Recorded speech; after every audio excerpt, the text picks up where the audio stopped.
Desde já queremos agradecer pelo carinho da sua audiência. Vampirismo é o título do nosso tema livre de hoje.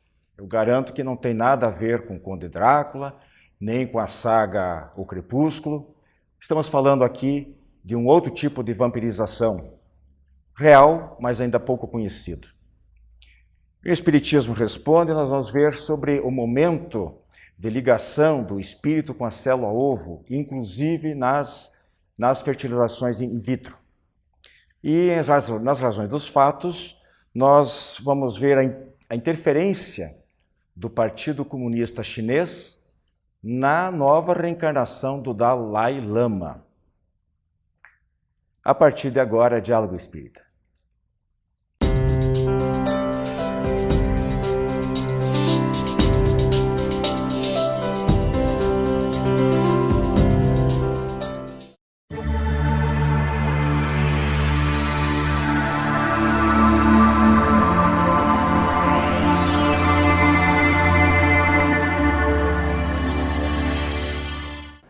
Meus amigos, nós vamos falar hoje sobre um tema vampirização. O que significa isso do ponto de vista dos estudos da doutrina espírita?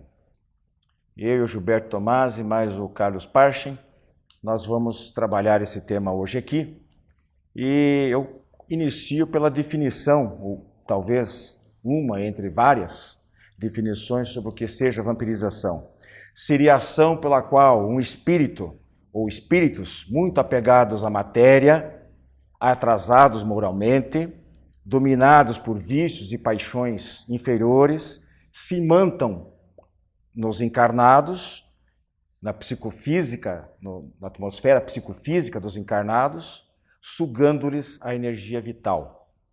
Então é mais do que um processo, é uma variante das obsessões espirituais, mas com alguns agravantes aí, como nós vamos ver. Também chamado de parasitose ou parasitismo espiritual, segundo a autora Sueli Caldas Schubert, no livro Em Obsessão e Desobsessão, é um processo grave de obsessão que pode causar sérios danos ao hospedeiro, levando-o até a loucura e a morte. Parchin, Gilberto, suas considerações iniciais. Bem, nós podemos considerar que o vampirismo, sendo uma variação, uma variante do próprio processo obsessivo, com alguns agravantes, ele também está sujeito à lei de afinidade. Ou seja, é preciso que o espírito vampirizador afinize e sintonize com aquele que será vampirizado. Isso, ao mesmo tempo, é uma segurança para nós, porque em manter o nosso padrão vibratório fora do alcance desses tipos de espírito, nós estaremos seguros. Mas, infelizmente, todos nós somos sujeitos a falhas, a imperfeições e a momentos difíceis e podemos cair em sintonia com um espírito desse tipo que pode nos causar muitos danos, em especial pela perda da nossa energia, pela perda da nossa vontade. Então, é um processo com o qual nós temos que tomar cuidado, temos que conhecer, porque o conhecimento é sempre uma grande arma a nosso favor. Pois é, Gilberto, segundo a definição aí que nós vimos, o que diferencia, talvez, caracterize mais esse processo danoso, né, ao bem-estar da pessoa, é o fato de... Porque as obsessões, a gente aprende lá com Allan Kardec os 3 tipos, e ela, mesmo na situação mais grave, que é da subjugação, ela interfere, os espíritos encarnados, eles interferem mais em nível de pensamentos, das emoções, eles provocam alguns sintomas físicos e tudo, mas geralmente não é de uma gravidade. Eles induzem o indivíduo a tomar certas atitudes, enfim. Agora, a vampirização não. O termo, acho que é bem apropriado para isso, né? Suga a vitalidade da pessoa, deixa a pessoa doente, apática, caidinha, né? Inclusive, existem algumas situações que mesmo a gente, num processo bem leve de vampirização, você questiona o que está acontecendo, né? eu não, tô perdido, não sei que rumo tomo, e começa Mas não é por nem aí. questão de rumo, porque não é nível de pensamento, é questão de energia física. Mas tá. Né? Exatamente, mas começa por aí. A partir do momento que você fica sem essa energia física, você não sabe que rumo tomar. Você fica apático, como você falou, você fica sem ação, você fica inerte, você fica meio paralisado, fica sem sentido. E isso acaba prejudicando as tuas atividades também. Por isso que eu digo que você fica sem ação, sem saber para onde partir. E isso depende muito, como o Parshin falou, de uma criatura para outra. Porque às vezes, mesmo sem saber que você está sendo vampirizado, você tem noção de que alguma coisa está errada e você reage. Agora, são poucas as pessoas, e isso depende de ser espírita ou não. Nós espíritas temos conhecimento disso. Ela né? desconfia, né? Exatamente. Começa a acontecer uma coisa, uns sintomas estranhos, não faz parte ela do dia a dia. Vai fazer uma oração, tal, vai né? procurar tomar um passe e tudo. Agora, a pessoa que ignora todos esses detalhes, ela acaba ficando realmente sem orientação, né? Sujeita a essa verdadeira anemia espiritual, né? Anemia magnética, né, Parshin? Agora, eu tenho aqui, vou passar para vocês, catalogado aqui pelos estudiosos mais profundos do assunto, 5 situações aqui que são, digamos, fatores que provocam ou que facilitam esses processos de vampirização. Eu queria que vocês comentassem rapidamente assim, ou melhor, sinteticamente, cada um desses itens em cima dessas definições que eu vou dar aqui. Então, por exemplo, uma das causas de vampirização seria a atração por afinidade desses espíritos por parte de encarnados viciosos, estabelecendo parcerias no intercâmbio infeliz. A gente começou abordando exatamente esse aspecto. Nós nos descuidando do nosso próprio corpo, da nossa integridade energética e nos ligando a energias da própria matéria que não são tão saudáveis para nós imediatamente nos tornamos também antenas fornecedoras daquele tipo de energia. E isso atrai a nós espíritos que sintonizam com aquilo, que vão se comprazer em aproveitar essa nossa energia. Só que se aproveitasse só a energia negativa, não seria nada. O problema é que o nosso perispírito, a nossa aura, o nosso conjunto psíquico, ele fornece toda uma gama de energias e que vão nos causar problemas. Então a sintonia é realmente o princípio de tudo. Gilberto, uma outra razão seria ódio e vingança de desencarnados, né, enfraquecendo a vítima para exercer um maior domínio sobre ela. Tá, com toda a razão. Principalmente, até porque quando isso acontece, né, de o espírito estar fraco, né, psicologicamente, moralmente, espiritualmente, ele se torna um alvo fácil para esse obsessor desencarnado. Agora, existe também, assim como a obsessão, esse vampirismo de encarnado para encarnado, talvez seja em menor escala, é bem verdade, né? Nós vamos ver mais à frente. E existe até, Wilson, não sei se eu estou me adiantando ou não, alguns casos desse vampirismo, porque a gente já está falando aqui vampirismo em termos de obsessão, que é uma coisa mais adiantada, mas existem tipos de vampirismo bem mais simples, bem mais sutis. Aquele que fica só buzinando no teu ouvido o dia inteiro, aquele vampirismo que só falando coisas que não está certo, que não está legal, que não está bem, e você acaba acreditando nisso, né? São o chamado vampiro grilo falante. Né? O vampiro reclamador. Não tem aquele dia que você acha que está tudo errado, não dá nada certo. Então, veja como são os casos de vampirismo. E aí a pessoa acaba entrando nessa situação, achando que realmente não está bem, e se ele não estiver bem emocionalmente, é um passo forte para uma obsessão. A diferenciação entre as obsessões, de modo geral, e vampirização, às vezes é bastante sutil. Agora, a parte de um terceiro caso aqui, talvez seja uma das mais comuns para esse tipo específico que é a vampirização. É aquela ligação inconsciente de espíritos desencarnados sobre os seus familiares. Nós temos que considerar muito isso. Normalmente, quando o espírito não está preparado para o desencarne, e ele é muito apegado ao seu ambiente, à sua família, às coisas que ele possuía, ele tem uma tendência a se aproximar disso novamente. E com toda a sua carga efetiva, sua carga emocional e seu próprio desequilíbrio, ele se liga muito fortemente. Inclusive a próprios objetos que passam a servir também de antena para aquela família, ligando aquelas energias. Não é? Então esse é uma coisa também que nós temos que considerar, e especialmente o movimento e todos nós, a importância de nós também nos educarmos para a morte e para a necessidade do equilíbrio pós-morte. Até porque, Gilberto e Parshin, às vezes, esse parente, ele não faz, nesse caso, ele não faz por maldade.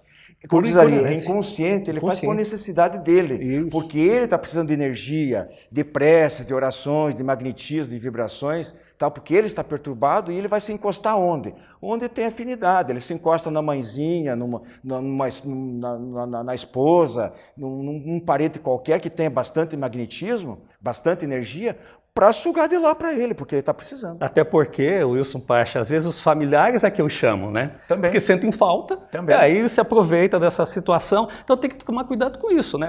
Como nós falamos há pouco, nós espíritas sabemos disso, né? Então não chamemos os desencarnados, né? Deixem eles aonde estão. Agora, esse outro caso aqui é aquela situação que acho que você estava adiantando. Há entre encarnados, né,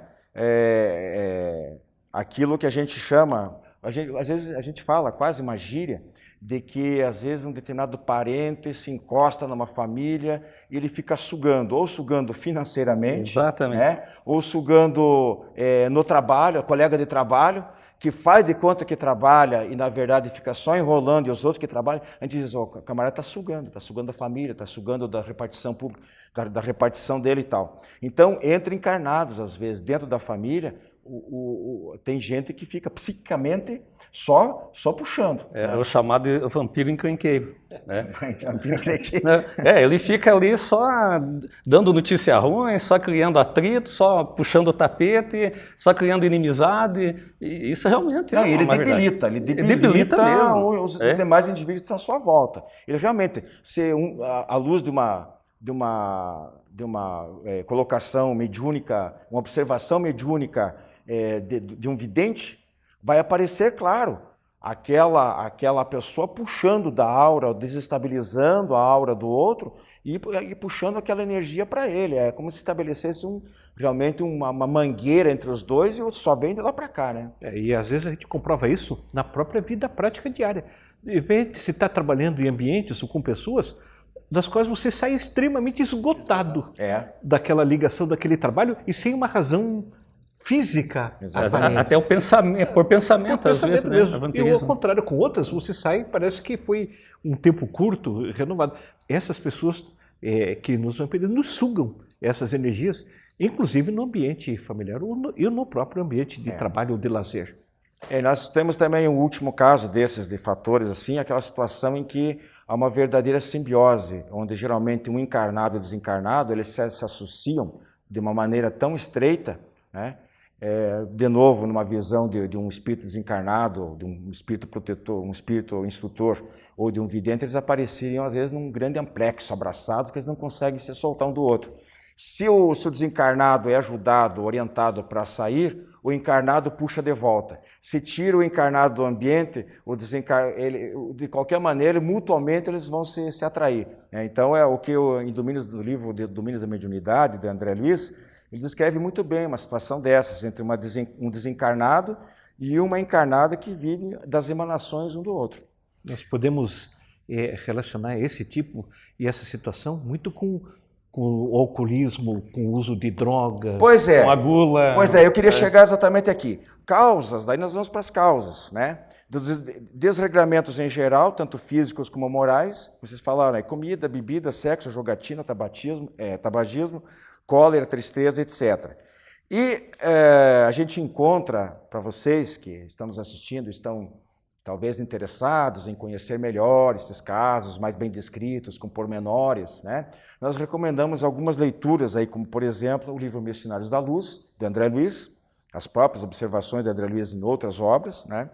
Onde ele explica, por exemplo, a atuação desses espíritos no sistema endócrino, no sistema digestivo, nos órgãos genitais, né?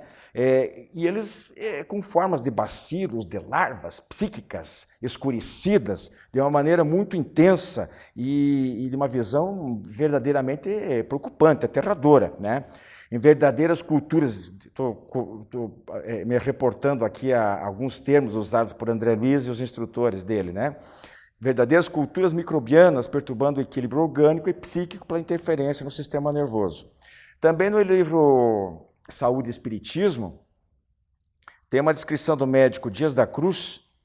Ele fala o seguinte, que muitas doenças fantasmas, aquelas doenças em que a pessoa vai ao médico, consulta, faz exames, não acha nada, volta para casa, toma um remedinho, dá uma melhoradinha, semana que vem o problema volta, resolve do fígado, começa a incomodar os rins, vai não sei para onde, é enxaqueca, vai mudando de endereço sempre no corpo, mas não larga nunca. Os médicos não descobrem para resolver o problema. Então são doenças fantasmas, não são detectadas pela medicina e que tem a ver muito com esse tipo de situação aí. Também o livro Perispírito, do Zalmino Zimmermann, um excelente livro, que ele trata sobre o perispírito, ele chega nessas análises das doenças, dos casos de vampirismo. E, finalmente, eu vou passar para vocês, em seguida, fazer o encerramento do nosso tema livre. André Luiz, no livro Libertação, né, ele descreve, vocês devem conhecer essa passagem dos matadouros, ou quando há desencarnes coletivos, no livro chamado Amanhecer de uma Nova Era, do Divaldo Pereira Franco, com Manuel Filomeno de Miranda, e também descreve que no tsunami, onde há muitas tragédias, onde às vezes os corpos demoram muito para serem resgatados, porque não são encontrados, né? Então eles já entram em estado de decomposição, e a exposição desses cadáveres atrai muito presença de espíritos obsessores que ainda vão retirar um pouco de fluido vital que restou ali, né? Infelizmente, nós temos que conhecer esse tipo de realidade. Eu até queria colocar que os nossos amigos que nos ouvem não se assustem com o termo vampirismo e nem com o que a gente está descrevendo aqui. Mas realmente nós temos que ter esse tipo de conhecimento para sabermos que existe um lado negativo também do plano espiritual, assim como existe na matéria, e que nós estamos sujeitos a passar por tudo isso e cabe a nós aí buscar, através da evolução, uma situação um pouco melhor. Espírito espiritualizado, né, Gilberto, com o encerramento, não vai acontecer. Não se vai. estiver preparado, os bons espíritos já chegam, fazem um resgate, aquela coisa toda. Repetindo aqui o que a gente já falou várias vezes e todas as casas espíritas insistem, né, Wilson Parche, amigos, estudo da doutrina espírita, que a gente acaba se cercando de meios para se livrar desse tipo de situação. Meus irmãos, segue nosso programa aí, logo mais, com o Espiritismo Responde. Até mais. Revista Ser Espírita, o Espiritismo sintonizado ao século XXI.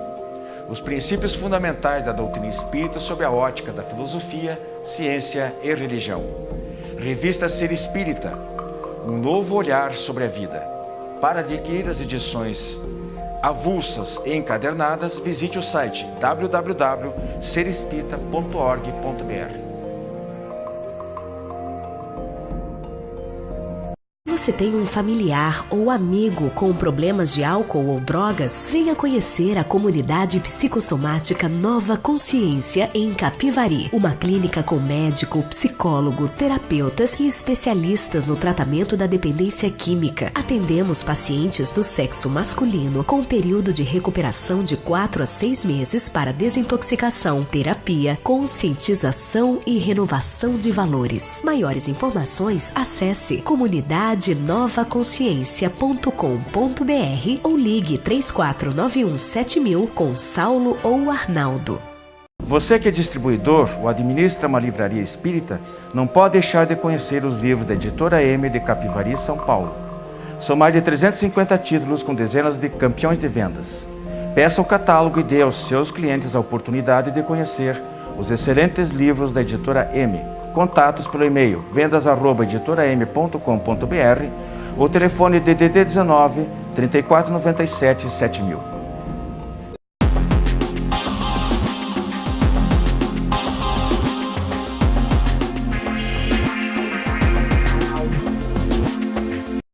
Prezados amigos, dentro do quadro Espiritismo Responde, recebemos 2 perguntas muito interessantes e interrelacionadas. A primeira pergunta: quando ocorre a ligação do espírito com a célula ovo? Se é na fecundação, os espíritos são ligados às células ovo fecundadas in vitro, que depois serão congeladas? Bem, os espíritos nos ensinam que a ligação do espírito com a célula ovo ocorre no momento da concepção. Fecundação e concepção não são sinônimos. A concepção se dá quando a célula ovo se liga ao útero materno, iniciando o processo de gestação. temos que considerar que nem toda célula ovo, ela é fecundada, vai chegar e nidar no útero, vai se ligar ao útero.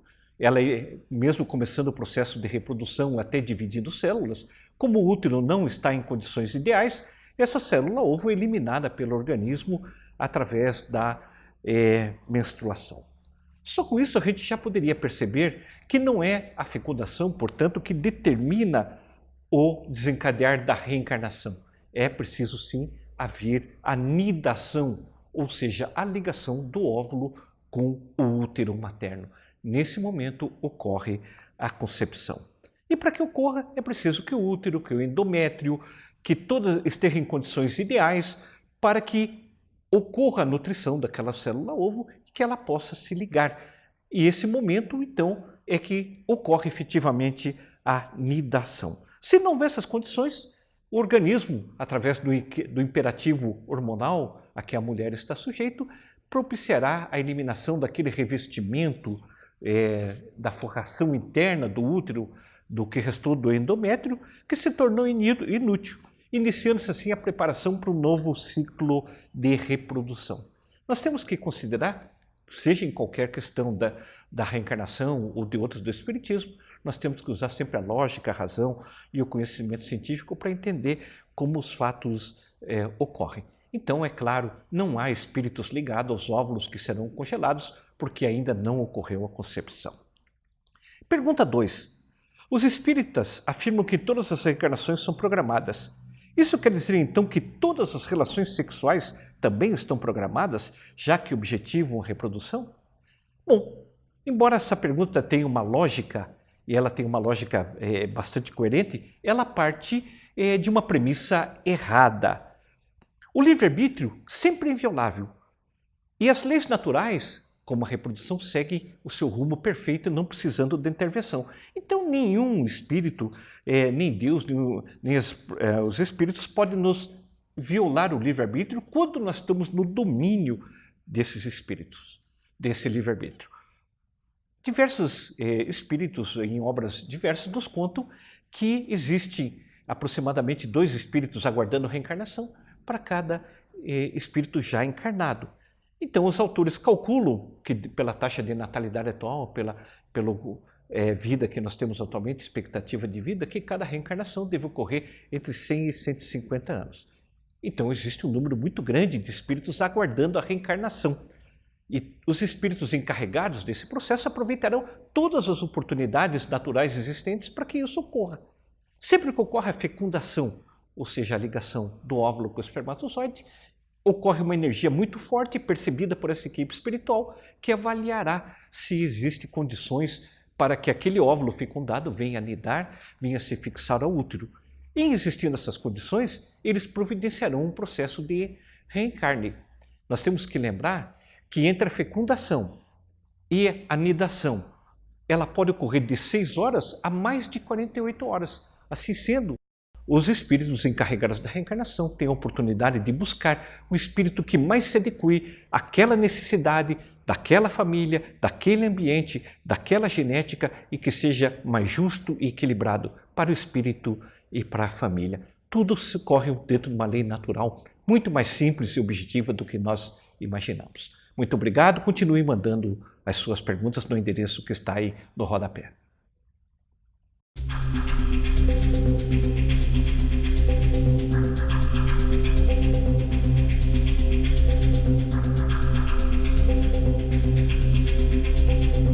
Prezados amigos, as razões dos fatos, nós vamos trazer aqui uma situação curiosa, mais para ilustrar do que propriamente para tentar trazer, suscitar grandes reflexões. O Partido Comunista Chinês está muito preocupado com a reencarnação do Dalai Lama. Por quê? Porque o atual está com 79 anos e deu a entender que ele não vai querer reencarnar. Segundo a tradição budista tibetana, o Dalai Lama reencarna ele próprio sequencialmente. Aí temos um problema de questão de interpretação que nós vamos ver a seguir. E depois os monges se reúnem na beira de um lago, fazem interpretações de sonhos e descobrem aonde é que ele está reencarnado e tem que descobri-lo e praticamente fazer com que ele assuma essa nova posição. O problema é que os comunistas chineses, eles, nessa situação do Dalai Lama insinuar que talvez não reencarne, eles falaram taxativamente que ele deve reencarnar e sob as condições deles. Por quê? Porque o Dalai Lama vive no exílio e o Tibete é uma região autônoma, mas sob domínio chinês. Então eles estão preocupados que de repente uma outra pessoa depois venha assumir essa posição de novo, o Dalai Lama, e eles percam o controle. Pode haver um levante da população pela ausência de liderança, ou se transformar numa liderança política, né, em que eles percam o controle dessa região. Eles fizeram uma reunião recente, né, as lideranças preocupadas com essa situação, e falaram para o Dalai Lama que a reencarnação é que ele não tem direito a decidir. Eles é que decidem, e sob essas determinadas condições. O ex-governador do Tibete, que também é comunista, né? Ex-governador, ele disse, olha, o Lama profanou a fé budista ao sugerir que não vai reencarnar. Por outro lado, o primeiro-ministro do governo autônomo, que também está no exílio, fez uma comparação. Ele disse, é como se Fidel Castro dissesse, vou escolher novo Papa e todos os católicos terão que aceitar. Bom, então veja a que ponto que chega a ignorância, né? Ainda que nós respeitemos as diferenças de interpretação em relação aos mecanismos que regem a reencarnação entre os budistas chineses e nós espíritas, nós devemos respeitar, embora nem sempre somos obrigados a concordar, né? Mas é uma situação muito estranha, né? Na verdade, para os budistas, não há propriamente uma reencarnação. O que passa de um corpo para outro não é uma individualidade, não é uma consciência, mas são propriedades, conteúdos, características, como se fosse uma obra em construção em que cada etapa é realizada por um operário, ao final do dia ele é substituído por outro que vai dar continuidade no ponto interrompido. Então não há uma continuidade de consciência, de individualidade, mas de um trabalho a ser executado, e aí que o Dalai Lama entra nessa sequência toda. Então, já é curioso a gente pensar que o Dalai disse que ele talvez não queira reencarnar. Porque nós entendemos que, apesar do seu livre-arbítrio, é uma questão digamos assim, da alçada divina.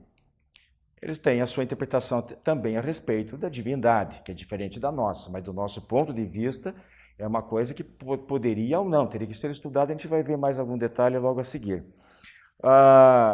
Por outro lado, é muita pretensão dos líderes chineses, né, querer obrigá-lo a reencarnar e sob as suas condições, ou seja, eles querem uma pessoa servil, uma pessoa que não os incomode, justamente para eles não terem problemas com aquela região. Então, embora eles, dentro das suas fileiras, sejam ateus, no público, para o povo, eles incentivam essa prática religiosa, mesmo que não acreditem nela, porque eles fazem com isso que realmente, tal qual Karl Marx dizia, que a religião é o ópio do povo, é uma maneira de manter o povo sob controle, se eles seguirem as tradições.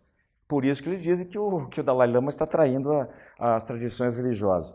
A reencarnação é uma lei de Deus que visa não só possibilitar a plenitude de sua justiça, retribuindo a cada um segundo as suas obras, conforme as palavras de Jesus, como desde o início, primordialmente, servir como um mecanismo de aperfeiçoamento, permitindo o aprendizado moral e intelectual do indivíduo, né, para atender essas necessidades. Durante um período após o qual atinge um determinado patamar, ele deixa de ter necessidade de usar corpos grosseiros como os que nós usamos atualmente. E embora espíritos mais adiantados às vezes possam interferir na sua reencarnação, fazer escolhas de local, mais ou menos da época, pais, profissão, cônjuge, etc., nós entendemos que isso aí não se faz de uma maneira tão simples assim. Geralmente é feita depois da desencarnação, com apoio de outros orientadores espirituais. A pessoa não faz assim, ela não tem como deliberar. Tudo bem, como disse, nós respeitamos a ideia de que talvez seja um espírito muito evoluído do Dalai Lama e que ele tem essa autonomia. Então, de qualquer maneira, o Dalai Lama pode fingir que obedece e depois os monges escolherem qualquer outra pessoa e os comunistas terem problemas, ter dor de cabeça no futuro, ou então ele obedece realmente e só por pirraça ele resolve agir de uma maneira diferente da que ele vem agindo nesta reencarnação e abrir uma oposição direta contra o Partido Comunista Chinês. Mas isso vai levar muitos anos, até ele, pelo menos, até desencarnar, não se sabe quando, reencarnar de novo, assumir chegar na sua adolescência, etc., vai levar um bom tempo. Isto, né, se a reencarnação por lá realmente funcionar como eles imaginam. Então vamos, só para a nossa análise aí, fica nossas razões dos fatos por hoje, nosso programa também, com vocês a nossa frase da semana. Até mais.